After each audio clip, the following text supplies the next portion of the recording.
حضرت بشر حافی نے پوری زندگی اپنے پیر میں چپل نہیں پہنا، اور چپل نہ پہننے کی وجہ تھی آپ کو جس کاموں سے رب نے منع فرمایا تھا ان کاموں کو چھوڑنا۔ یعنی اللہ تبارک و تعالیٰ نے جس حال میں آپ کو اپنایا تھا اس حال کا نام ہے نشہ، اور آپ جس حال میں رہتے تھے، جس دنیا میں آپ رہتے تھے، اس دنیا کا نام نشہ تھا۔ حضرت بشر حافی رحمۃ اللہ تعالی علیہ، آپ کے بارے میں ذکر کیا جاتا ہے کہ حضرت بشر حافی کے میخانے، شراب خانے، جوا خانے، اس طرح کے تمام اڈے آپ کے یہاں تھے، اور آپ ان اڈوں کے مالک تھے، ان اڈوں کو روزانہ چلایا کرتے تھے۔ لیکن خدا کا کرم، اس کا فضل دیکھیے، جس کو رب چاہتا ہے اس نحوست سے، ان برے دنوں سے، اور ان یعنی کہ کم وقت وقتوں سے اللہ تبارک و تعالیٰ نے آپ کو نکالا، اور ایسا نکالا کہ ایک روز آپ نشے کے حالات میں اپنے میخانے کی جانب سے نکلتے ہوئے گھر کی طرف کو جا رہے تھے، اور جیسے ہی آپ نے دیکھا کہ ایک بسم اللہ شریف کا ایک ٹکڑا زمین پر پڑا ہے،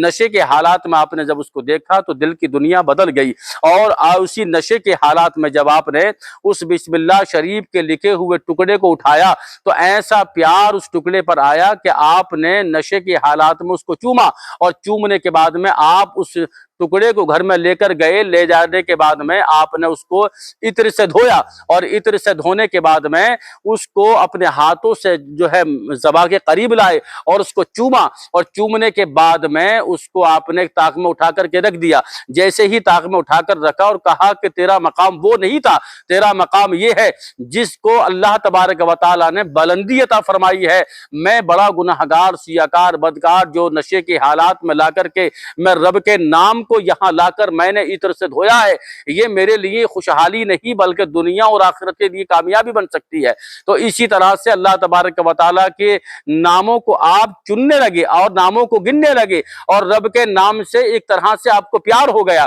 جب اس طرح کے واقعات آپ کی زندگی میں دوڑنے لگے اور آپ نے اپنی زندگی پر افسوس کرنا شروع کیا، تو آپ کے بارے میں بیان کیا جاتا ہے کہ جب آپ رات میں سوئے اور سونے کے لیے جب بستر پر لیٹے تو لیٹنے سے پہلے یعنی آپ کو ایک دروازے سے آواز آتی ہے کوئی ہے گھر کے اندر، تو آپ نے فرمایا کہ ہاں ہے۔ تو کہاں آنے والے سے آپ نے پوچھا کہ تم کون ہو؟ تو آنے والے نے کہا کہ میں اللہ کی طرف سے بھیجا ہوا فرشتہ ہوں جو تمہارے دروازے پر کھڑا ہوں۔ اللہ اکبر۔ حضرت بشر حافی ننگے پیر والا، آپ کا جو صحیح معنی، جو صحیح نام کا ترجمہ ہے ننگے پیر والا، حضرت بشر حافی، آپ کے بارے میں دیا جاتا ہے کہ بستر سے جیسے ہی سنا کہ اللہ کا فرشتہ دروازے پر کھڑا ہے تو آپ نے کہا کہ ایسا کیسے ہو سکتا ہے؟ میں بڑا گناہگار ہوں، سیاکار ہوں، بدکار ہوں، شراب کا میخانہ چلاتا ہوں، شراب کی فیکٹری چلاتا ہوں، دکان چلاتا ہوں، اور اللہ تبارک و تعالیٰ مجھے اپنا رہا ہے۔ اس کا مطلب آپ نے کہا ٹھیک ہے میں آتا ہوں۔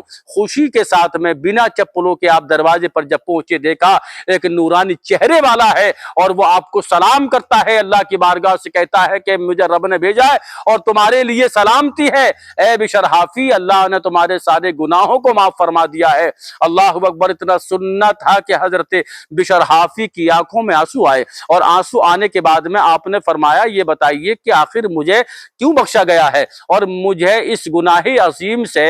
یعنی اتنے بڑے گناہ میں نے کیے ہیں جو میں نے دن رات رب کو ناراض کیا ہے، آخر میرا رب راضی کیسے ہو گیا، میرا رب راضی کیسے ہو گیا؟ تو آپ نے یعنی آنے والے فرشتے نے کہا کہ جس وقت آپ رات کے اندھیرے میں آپ اپنے میخانہ سے، شراب خانے سے جب تشریف لا رہے تھے اور راہ میں جو آپ کو بسم اللہ کا ٹکڑا ملا تھا اس کو آپ نے جو عطر سے اٹھا کر، عطر سے دھو کر اٹھا کر جو آپ کو صحیح مقام پر رکھا، یہ ادا اللہ کو شراب کے نشے میں بہت پسند آئی، اور اس کے ذریعے آپ کو اللہ تبارک و تعالیٰ نے سارے گناہوں کو معاف فرما دیا ہے اور اپنی دوستی کا پیغام بھیجا ہے۔ اللہ اکبر۔ اتنا سننا تھا کہ آپ کی آنکھوں میں آنسو آ گئے، اور آپ نے ارشاد فرمایا ٹھیک ہے آج سے میں ان میں خانوں، شراب خانوں اور اپنے برے کاموں سے، برے تمام کاموں سے توبہ کرتا ہوں اور آئندہ نہ کرنے کا عہد کر لیتا ہوں۔ اسی طرح سے اللہ تبارک و تعالیٰ کی بارگاہ میں آپ رجوع ہو گئے، اور اس دن سے کوئی آپ نے چپل نہیں پہنا۔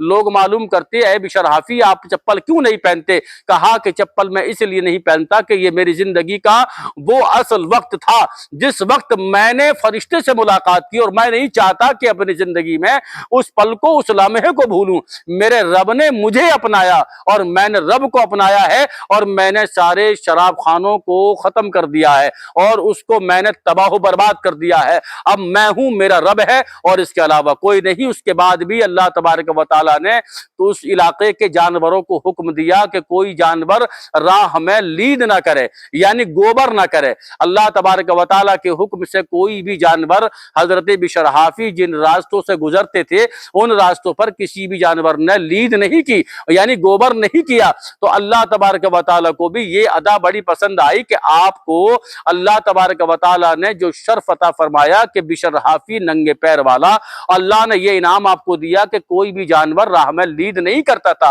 اور جس دن آپ کا وصال ہوا، آپ دنیا سے گئے، تو جانوروں نے راہ میں اپنی لید کو کرنا شروع کر دیا۔ لوگ سمجھ گئے کہ آج جو ہے بشر حافی دنیا سے چلے گئے ہیں۔ اس کا مطلب صاف ہو گیا، اگر بندہ چاہے تو نشے کی دنیا سے نکل کے توبہ کر سکتا ہے، اپنے آپ کو اللہ کے حوالے کر سکتا ہے۔ نشہ ایک زہر ہے، نشے سے دور رہیے۔ ہماری نسل، ہماری دنیا کے بعد عقبہ تباہ و برباد ہوتی چلی جا رہی ہے۔ ہمارے بچوں کا مستقبل نیست و نابود ہوتا چلا جا رہا ہے۔ ماں باپ کی خوشیاں ختم ہوتی چلی جا رہی ہیں۔ ماں باپ کے ارمان، ماں باپ کا پالنا پوشنا، اچھا پہنانا اڑانا، یہ سب جو ہے نشے کی بدولت جو ہے دنیا سے ختم ہوتا چلا جا رہا ہے۔ میں عرض کرنا چاہوں گا کہ اپنے نوجوان بیٹوں کو غلط لوگوں کی سنگت سے دور رکھیں۔ اس لیے دور رکھیں کہ ہمارا بچہ کہیں ایسا تو نہیں ہے کہ نشے کی زد میں آ رہا ہو اور ہمارا بچہ نشے کا شکار بنتا چلا جا رہا ہو۔ ہمیں اپنے بچوں پر خاص طور سے دھیان رکھنا ہے اور اپنے بچوں کو نشے سے دور رکھنا ہے۔ اللہ تبارک و تعالی